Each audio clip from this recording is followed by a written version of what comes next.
مساء الخير، مساء البركة، مساء السعادة، مساء الفرحة على أجمل فرارات وأحلى فرارات. عاملين إيه؟ يا رب تكونوا بخير.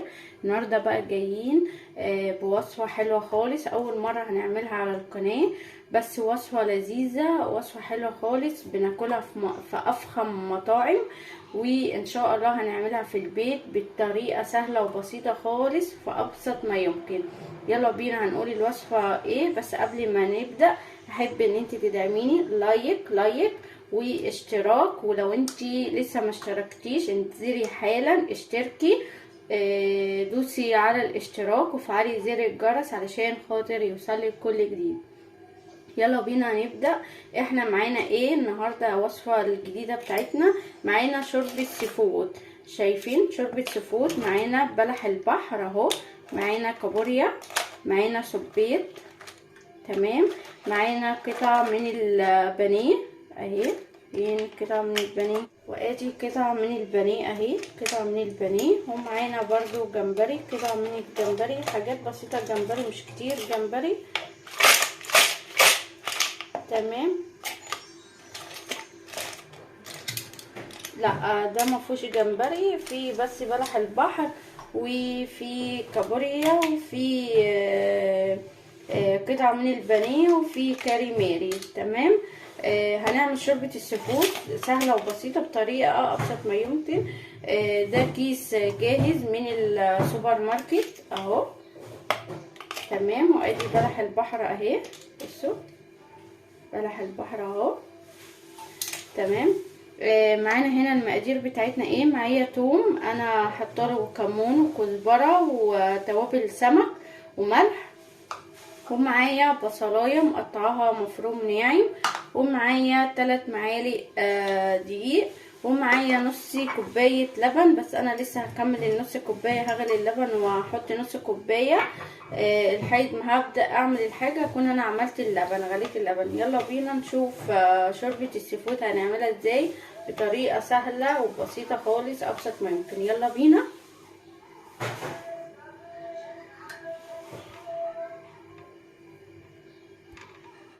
هنا بقى حطيت معلقه من السمنه، تمام. اول ما تسخن كده هنزل في البصلايه بتاعتي اشوحها كده، شايفين معايا، وهنزل بملح،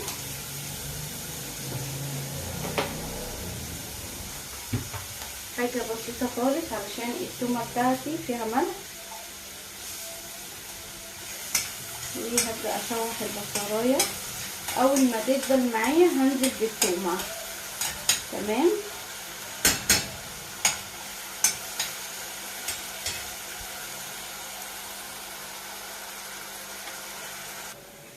هنا بقى البصله دبلت كده زي ما احنا شايفين، هنزل بالتومه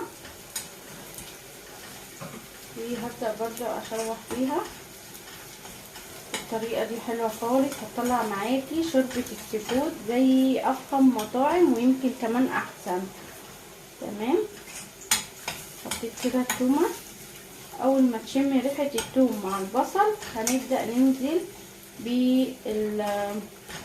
شوربه السيفود بتاعتنا، تمام.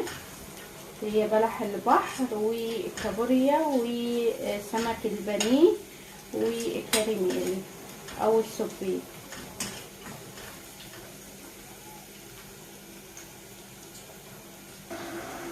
اول ما كده ريحه الثوم طلعت مع ريحه البصل هبدا انزل بشوربه السيفود بتاعتي،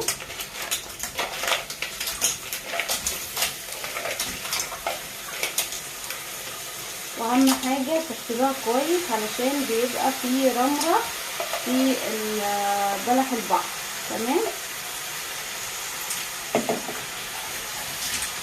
يعني تغسلوها كتير وتنقعوها في الميه. ابدا بقى اقلب كده واشوح،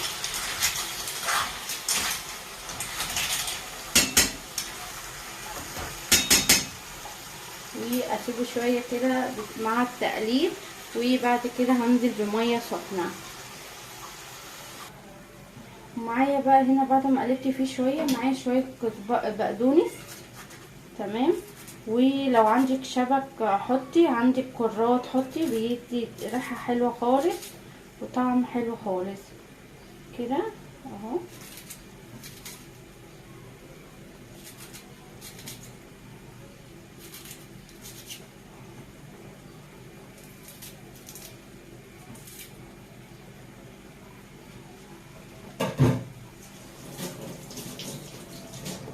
وهبدأ برضو اقلبهم. عايزه اقول لكم الريحه يا لهوي جنان، انتوا واقفه جنبي بتقولي الله يا ماما ريحه حلوه خالص. بصوا اهو. وهحط واحده مرقه صيامي بالخضار هنا بقى. احط واحده المرقه الصيامي بالخضار اهي، واحط سنه فلفل اسود، وهحط شويه كمون تاني، شويه كمون، وهحط شويه كزبره، وشم الريحه بقى تجيب لك ايه الجيران وعيله الجيران معاها تحفه. بصوا كده اهو. اقلب كده شويه وهنزل بميه مغليه.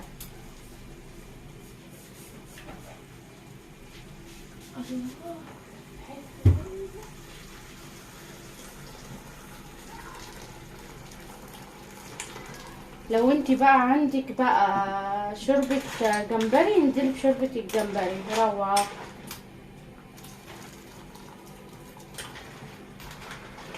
بس كده اهو.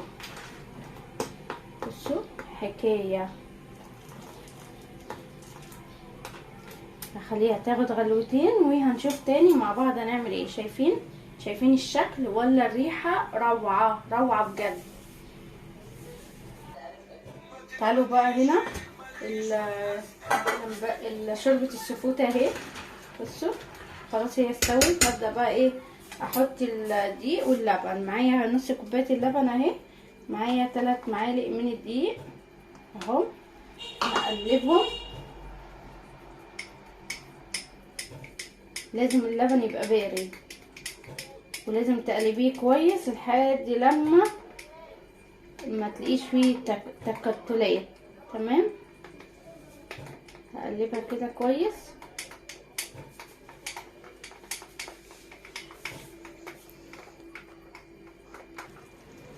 اهو بصوا قلبتها كويس اهي، وهبدأ انزل بيها كده اهو شايفين. وهتقلبي تاخد بس غلوتين. شايفين لونها؟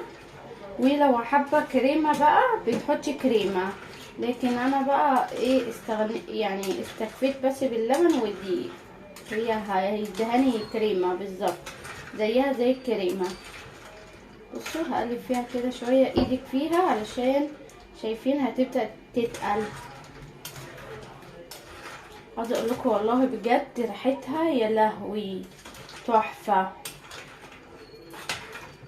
شوربة السفود دي اللي بتاكليها في افخم المطاعم بمبلغ وقدره بجد تحفه تحفه تحفه.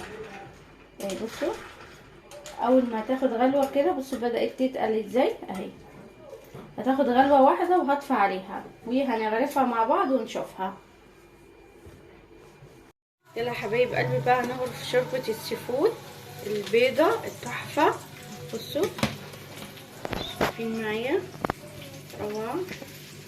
طبعا الاكله دي لمارينا، يعني انا بصراحه ماليش فيها كتير، فالمارينا هي اللي طلبتها. شربت هحط لها كابوريا.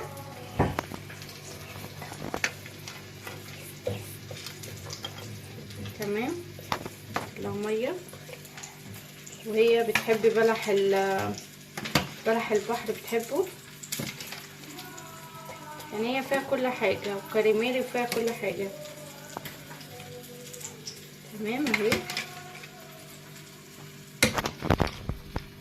اهي بقى شوربه السفود. بصوا روعه، جربوها بجد حلوه خالص. اللي بيحب بلح البحر والجمبري والسبيط والكابوريا يعني فيها كل حاجه وفيها برضو قطع البانيه اللي هي السمك.